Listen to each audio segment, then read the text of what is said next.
I had always known that family disputes could get messy, but nothing had prepared me for the day my sister-in-law decided to escalate things to the point of calling the police on me in my own home. It all started over a disagreement that seemed trivial at first, a small misunderstanding about shared responsibilities and boundaries. I had tried to be reasonable, reaching out to her multiple times to clarify things and even offered compromises that should have satisfied both sides. But clearly, she had other plans. It was a quiet afternoon when I heard the knock. At first, I thought it was just a delivery or a neighbor stopping by. But when I opened the door, I saw two uniformed officers standing there, their expressions neutral but firm. Behind them, I caught a glimpse of my sister-in-law, her face a mask of righteous indignation. My stomach dropped. I had no idea what she had said to prompt such a response, but the presence of law enforcement at my doorstep instantly sent a chill down my spine. The officers introduced themselves politely but got straight to the point. They informed me that a complaint had been filed and that I was to be taken in for questioning regarding alleged trespassing and harassment. I blinked, trying to process what I was hearing. "This is my home," I said carefully, my voice steady despite the sudden rush of adrenaline. "I live here. I own this house." Their expressions softened slightly, but they remained professional. One officer asked if I had any proof of ownership. My heart sank for a moment. I realized that all of this could have been avoided if documents were more readily accessible. But I had prepared for situations like this. I calmly invited them inside, keeping my tone polite yet firm. I reached for the folder where I kept all legal documents related to my property. This was the moment I had to ensure that the truth became indisputable. As I handed over the deed to the officers, I watched their eyes scan the document. Their initial neutrality shifted subtly to surprise, then to disbelief. The deed clearly bore my name, the signatures were official, and the details matched the property in question. I could feel the tension in the room shift almost immediately. My sister-in-law's confident smirk faltered as she realized the weight of the evidence in front of the officers. "Everything seems to be in order," one officer said, looking up at me. "This confirms that you are the legal owner." The other nodded silently, closing the folder. My sister-in-law was pale now, her earlier bravado replaced by a mix of shock and embarrassment. She tried to argue, but her words fell flat against the undeniable truth laid out before everyone in the room. For a brief moment, the silence was almost deafening. It was a mixture of relief, vindication, and the unspoken realization that things had escalated far more than necessary. I took a deep breath, letting the tension in my shoulders ease slightly. I realized that sometimes, the only way to truly settle a dispute is to let facts speak louder than emotions. After confirming the deed, the officers politely informed my sister-in-law that there was no legal basis for her complaint and that no further action could be taken against me. They reminded her of the importance of verifying facts before making serious accusations, then left. Once the door closed behind them, I could finally exhale fully. My sister-in-law stood there for a moment, staring at the floor, unable to meet my eyes. I didn't say anything to her. I didn't need to. The message had been delivered loud and clear. The house was mine, and no amount of false accusations could change that. In the aftermath, I reflected on the entire situation. It was shocking to see how quickly family relationships could deteriorate when pride and misunderstanding took center stage. Yet, I felt a sense of empowerment knowing that I had handled it with composure, relying on legal proof rather than anger or confrontation. The ordeal taught me a valuable lesson about preparedness, patience, and the importance of keeping one's documents and rights in order.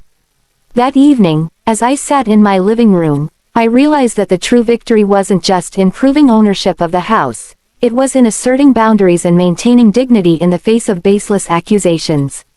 My sister-in-law's attempt to intimidate me had backfired spectacularly, and I could finally enjoy my home in peace. The ordeal had shaken me, but it had also reinforced my confidence in standing up for myself, even when it involved those closest to me. From that day on, I made a promise to myself. No matter how personal the conflict, I would always rely on facts, remain calm under pressure, and let the truth speak for itself. The deed on the table was more than a piece of paper, it was a symbol of my resilience and the undeniable right to protect what was mine. And as I watched the sun set over my property that evening, I felt a quiet sense of triumph that no one could ever take away. It was supposed to be an ordinary afternoon at home, one of those rare moments when everything felt calm and predictable. I had just settled down with a cup of tea when I heard the sound of sirens approaching in the distance.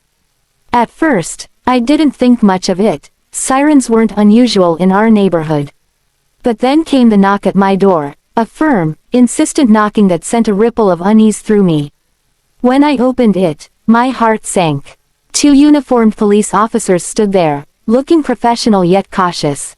And behind them, unmistakably, was my sister-in-law, her face set in a smug expression that immediately made my blood boil. "Good afternoon," one of the officers began politely. "We have a complaint here and need to speak with you regarding allegations of trespassing and harassment." I froze for a split second, struggling to comprehend what I was hearing. "Allegations," I echoed, my voice steady but tinged with incredulity. "This is my home. I live here. I own this property." The officers glanced at each other briefly, maintaining their composure but clearly waiting for some form of confirmation. I realized immediately that this could go badly if I didn't act carefully. My sister-in-law had apparently convinced herself that she could use the police to intimidate me, but she hadn't anticipated the solid evidence I had prepared. Calmly, I stepped aside and invited the officers into my home. "Please, come in," I said, keeping my voice neutral, controlled.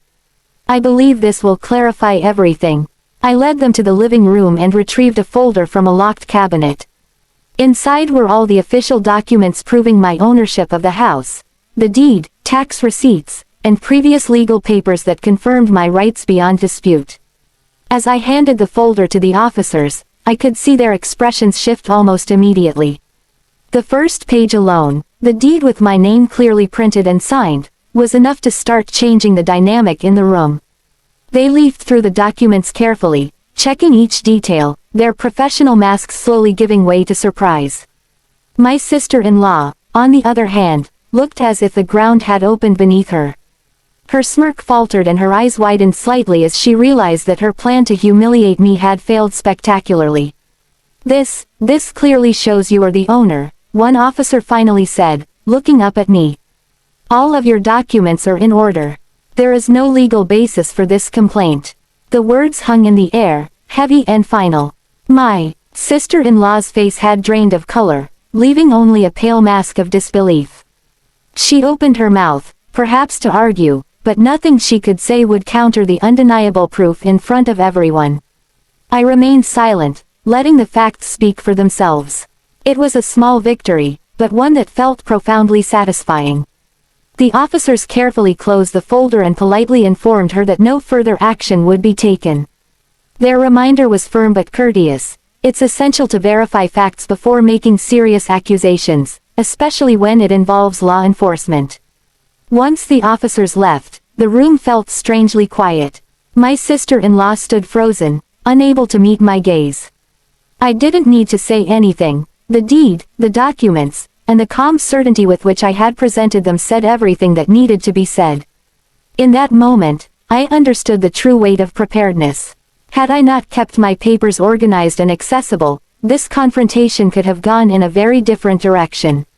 But because I had taken the time to protect myself legally, I had turned an intimidating situation into a clear and unassailable victory. I spent the rest of the afternoon reflecting on what had happened. It was astonishing to realize how quickly family dynamics could shift, how a single false accusation could spark panic and tension. And yet, it was equally empowering to see how truth and preparation could counteract even the most aggressive attempts at manipulation. The experience reinforced the importance of staying calm under pressure and relying on evidence rather than emotion to navigate conflicts, especially with people who might try to exploit personal relationships for leverage. Later, as I walked through the rooms of my home, I felt a profound sense of relief. The house had always been my sanctuary, and now it felt even more secure, not just because of the legal proof of ownership, but because I had defended it successfully. The ordeal had been stressful, humiliating, and tense, yet it had also strengthened my confidence in handling difficult situations. My sister-in-law's attempt to intimidate me had failed entirely, and I had emerged with dignity intact. By evening, as I looked out the windows at the fading light, I realized that the most important lesson was not about the house itself, but about personal boundaries and resilience. Property can be proven on paper, but strength of character is proven in moments of confrontation. I had faced a challenge that could have shaken anyone, yet by remaining calm, prepared, and factual, I had ensured that justice and reason prevailed. That night, I slept with a sense of quiet triumph. The house remained mine, and more importantly, my peace of mind was intact. The incident with the police and my sister-in-law had reminded me that preparedness, composure, and the courage to assert one's rights are invaluable tools, not just in legal matters, but in life itself. And as the first light of morning crept through the windows, I felt reassured that no challenge, no false accusation, could shake me when I stood firm in truth.